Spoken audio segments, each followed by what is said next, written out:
Ay, kay Bedo, ano nangyari sa Philippines? No, ngayon may bagong trending na naman.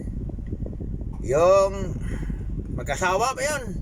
Binugbog ang babae. Actually, yung babae talaga pangit din ang ugali. Siya ang unang nanakit eh. Pero kahit ganong kapangit ng ugali ng isang babae, kahit siya pa nang unang nanakit, dapat tayo lalaki mahabang pasensya, di ba? Dapat hindi natin pinapatulan yung babae nga nanakit. Ang ginawa kasi sa lalaki, binugbog talaga. Talaga napaka-bad trip ko sa lalaki talaga.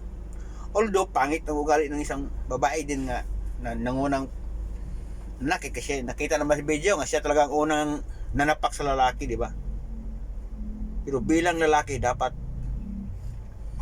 tiisin mo yun, di ba? Hayaan mo yun. Babae lang yun. Ilan na yun ng sakit yun. Tiisin nyo yun. Diba? Huwag nyo pasakitan yung babae. Okay lang yung babae. Manapak sa atin mga lalaki. Walang problema yun. Lalaki tayo eh. Sasapakin tayo. Okay lang yun. Ang pinaka-ayaw ko nung lalaki ang mangbugbog sa isang babae. Hindi tama yun. Kahit gano'ng kapangit ng ugali, kahit nanguna pa yung babae nga manakit sa atin mga lalaki, hindi natin dapat saktan ng mga babae. Kaya ngayon, trending ngayon, no? Nakikita talaga ang ugali na itong lalaki na ito eh.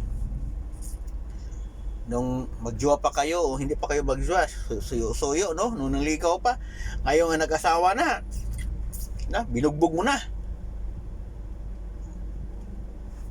Hindi maganda. Kung ang napangasawa mong babae malakas mag-yaw-yaw, ano ba yan, no? Or manapak, tanggapin mo. Kasi ikaw lumapit sa babae, do? Kahit bugbugin ka man dyan, tanggapin mo yung bugbog. Lalaki ka eh. Ngayon, binugbog mong babae, anong klaseng lalaki ka? Trending kayo ngayon nga wala kang kwentang lalaki. So, although may nag-comment din sa babae nga hindi rin maganda yung ginawa sa babae nga unang nanakit, kaya na-trigger yung lalaki, binugbog siya maigi. May kasalanan din ng babae, no? Pero bilang lalaki kasi dapat mataas ang pasensya natin, lalo na pag asawa yun eh, no? Dapat hindi ganon. Kaya payo ko sa mag-asawa, dapat pasensya tayo. Mga lalaki, pasensyahan natin yung asawa natin. Kung kahit sapakin tayo, pinahiya tayo, okay lang, tanggapin natin yun. Asawa natin yan eh. Diba? Pasensya nga, hindi, huwag natin saktan. Okay lang tayo mga lalaki saktan ng babae, walang problema yun. Walastik. At saka kayo naman mga babae, kasi minsan, meron din kayo mga tupak eh. So, huwag kayo manguna manakit, lalo na pag ang asawa niyo nga lalaki medyo mababa ang pasensya. So, sa nakita ko sa video kasi, babae kasi ang unang nanapak. Kaya medyo na bugbog siya, no? Pero sa akin hindi maganda talaga lalaki mangbugbog ng babae.